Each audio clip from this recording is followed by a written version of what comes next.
दादा पराठा मिलेगा?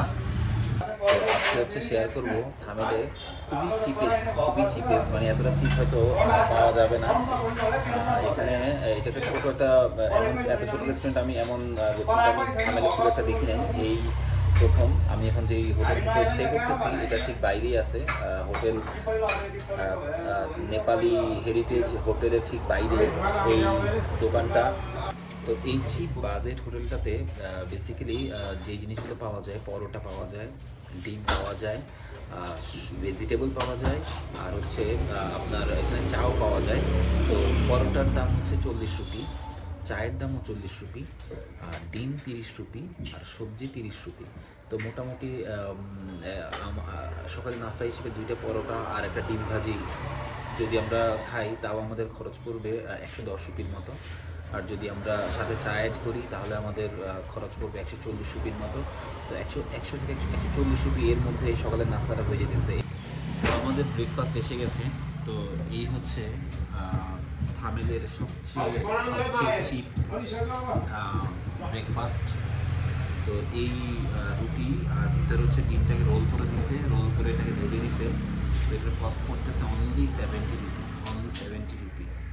তো এত কম কস্টে আপনার ব্রেকফাস্ট পসিবল না। এটা একদম গরম, একদম গরম, একদম এই মাত্রই বানাইছে। আমি এখানে দেখতে পারতেছিলাম, এখানে সামনেই কিচেন। তো এই কিচেনের পরেই হচ্ছে রেস্টুরেন্টটা একসাথেই দুটা। তো এটা আমার সামনেই বানাইছে, একদম গরম। আর এখানকার সসও দিছে সাথে। তো এটা হচ্ছে থামেলের সবচেয়ে cheapest breakfast possible cheapest breakfast. Okay, তাহলে এটা আমরা খেয়ে দেখি এটা কেমন। চিপ তো ভালো কথা, যে টাকা কম লাগবে, কিন্তু খাইতেও তো হবে, জিনিসটা খাওয়ার মতো হইতে হবে। গরম।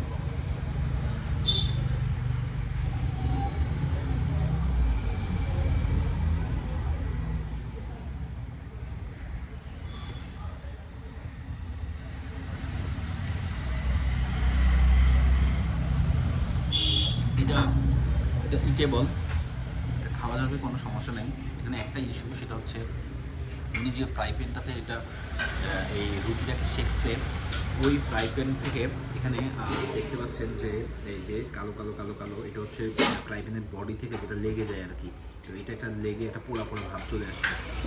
তো এটা একমাত্র ইস্যু, যে যেহেতু এটা খুবই চিপ রেস্টুরেন্ট, তো এখানের মধ্যে অবশ্যই আমরা হাই কোয়ালিটি আশা করতে পারি না।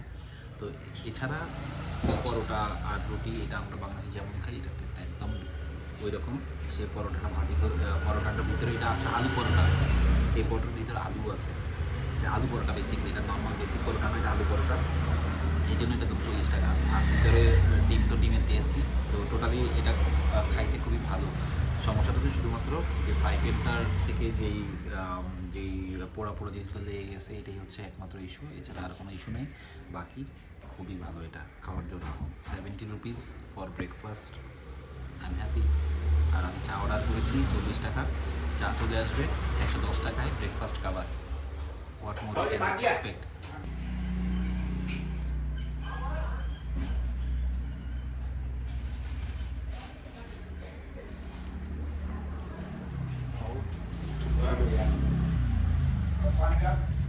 সস দিয়ে ডিম পরোটাটা খুবই ভালো লাগছে। এটা প্রাইস কম এই জন্য যে আমার টেস্ট লাগতেছে এমন ব্যাপার না, কারণ প্রাইসের সাথে টেস্টের একটা রিলেশন আছে। যখন আপনার একটা এক্সপেকটেশন থাকে তার চেয়ে অনেক বেশি প্রাইসে আপনি কিছু খেতে যান, তখন সেটা যত মজাই হোক, আপনি প্রাইসটা অনেক তারতম্যের কারণে ফিল করেন। আবার অনেক সময় এমন হয় যে অনেক কম টাকায় পেয়ে গেছেন অনেক ফুড, কিন্তু আবার সেটা টেস্ট অনেক ভালো না, সেটা আপনি এনজয় করতে পারেন না। তো এটার ক্ষেত্রে যেটা হয়েছে, এটা যেমন প্রাইস কম, তেমনি এটার কোয়ালিটিটাও খুব হাই ক্লাস না, একদম খুব ফেরানোর মতো না, টেস্টি। ঠিক আছে, টেস্টি, এটা খাওয়ার যোগ্য এবং এটা মজা খেতে। তো এনজয়েবল। আর এখন আমাকে দিয়ে গেল চা। তো চা ছাড়া আমার ব্রেকফাস্ট হয় না।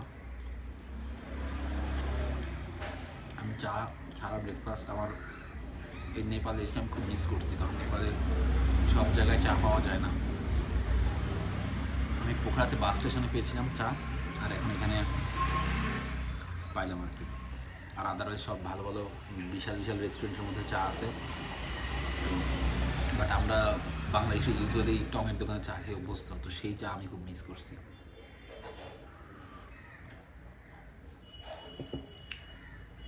চাটাও ভালো, মাশাআল্লাহ, আলহামদুলিল্লাহ।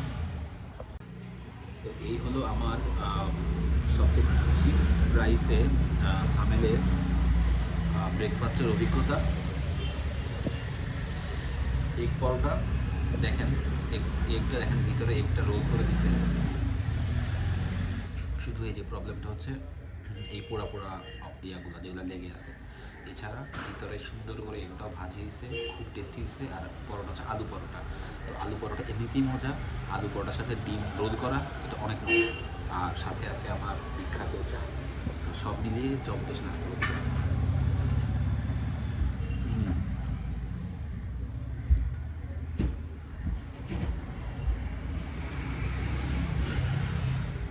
আমার তো খাবেন, আমি খেয়ে থাকি, আপনারা দেখতে থাকেন।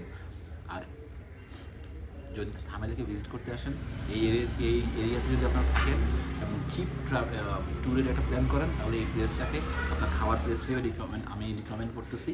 আর এছাড়া যদি আপনার ভালো বাজেট থাকে, মিডিয়াম লেভেলের বাজেট থাকে, এই রোডে সব পাওয়া যায়। এই রোডে medium budget, high budget, low budget সব কিছু একসাথে আছে। সো আমি এই হোটেলটা যদি আগে আমি এটার খোঁজ পেতাম, তাহলে আমি হয়তো প্রথমে এসে এখানেই উঠতাম। আমি প্রথম থামেলের 2 দিন অন্য একটা হোটেলে ছিলাম, আমি সেখানে থাকতাম না। তো আমি অন্য ভিডিওতে জানাবো যে কেন এই হোটেল, কেন ওই হোটেল না, সব কিছুই ডিটেইল থাকবে, ইনফরমেটিভ ভিডিও হবে। সাথে থাকবেন, লাইক, শেয়ার আর সাবস্ক্রাইব করতে মোটেও ভুলবেন না।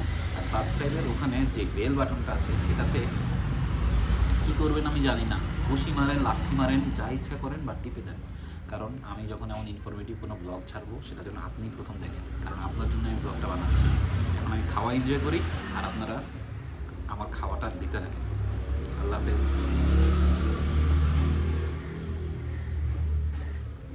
चाय लेना विदाउट शुगर और एक आलू का पराठा।